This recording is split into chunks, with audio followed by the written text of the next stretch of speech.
Hello everyone, কী অবস্থা সবার? আশা করি সবাই ভালো আছেন। তো বিগ কংগ্রাচুলেশন সবাইকে যারা হ্যামস্টার কমব্যাট মাইনিং করেছেন। তো আমরা জানি 21 তারিখে তারা অলরেডি স্ন্যাপশট নিয়ে নিয়েছে। তো এখন আপনি গেমে যদি কোনো প্রগ্রেস করেন তাহলে সেটি সিজন 2 এর জন্য বিবেচনা হবে। তো আজকের টপিক হলো হ্যামস্টার কমব্যাট কখন কখন নাগাদ আমাদেরকে টোকেন দিতে পারে বা অ্যালোকেশনটা কখন শো করবে। তো এটি বলার আগে আমরা এয়ারড্রপ সেকশনে চলে যাই। এয়ারড্রপ সেকশনে যাওয়ার আগে আপনি যদি উইথড্রোয়াল যদি এক্সচেঞ্জে সেট না করেন তাহলে আপনি ক্লেমের সময় অনেক বড় একটা প্যারায় পড়বেন। আমি এটা কিন্তু আগে আমার ভিডিওতে বলে দিয়েছি। তো আপনারা যারা ভিডিওটি দেখেছেন বা উইথড্র অপশন সিলেক্ট করে ফেলেছেন আপনারা সেভ আছেন। তারপর আমরা যদি টোকেনে যাই, আপনার যদি এরকম season 1 is over, we are calculating your result, they will be ready soon. আপনার যদি এরকম আসে তাহলে আপনি সেভ, কিন্তু আপনার যদি চিটিং ইজ ব্যাড কার্ডটা এখানে দেখেন তাহলে আশা করা যায় আপনি পেমেন্টটা পাবেন না, যেটা আমি আমার আগের ভিডিওতে সম্পূর্ণভাবে ব্যাখ্যা করেছি। আপনারা যারা দেখেছেন তারা জানেন।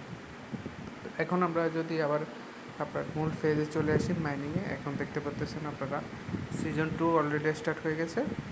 তো আপনারা চাইলে সিজন 2 খেলতে পারেন, তবে আমি আপনাদেরকে এখন রিকমেন্ড করব না আপনারা সিজন 2 এখন স্টার্ট করেন। আগে আমরা দেখি আমাদেরকে কীরকম রেওয়ার্ড দেয়, তারপরে আমরা বিবেচনা করব সিজন 2 খেলা যাবে কি খেলা যাবে না। তো আমরা যদি কখন দিবে এয়ারড্রপটা আমাদেরকে কখন টোকেনটা ডিস্ট্রিবিউট করবে এটা এই বিষয়ে আসি। তো আপনারা দেখতে পাচ্ছেন আর 4 দিন আছে লিস্টিংয়ের। তো আমাদেরকে অবশ্যই লিস্টিংয়ের আগেই আপনার টোকেনগুলো দিবে, কারণ এগুলা আমাদের এক্সচেঞ্জে আসবে বা যারা অনচেন উইথড্র করে নাই তারা উইথড্র করবে। তো এটাতে একটু সময় লাগবে, এর জন্য আমাদেরকে টোকেন আগে দিয়ে দিবে। আজকে হলো আপনার 21 তারিখ।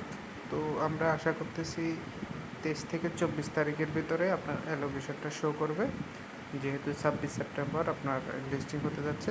এখানে যারা আপনারা উইথড্র সিলেক্ট করেছেন তারা কিন্তু ডিরেক্ট ক্লেম হয়ে যাবে অটোমেটিকলি, আপনাদেরকে আর কিছুই করতে হবে না। অটোমেটিকলি আপনার টোকেনগুলো আপনার বাইন্যান্স বা OKX প্রাইভেট যেটা সিলেক্ট করেছেন ওই এক্সচেঞ্জে আপনার উইথড্র হয়ে যাবে। আপনাদেরকে আর কোনো ফার্দার স্টেপ করতে হবে না।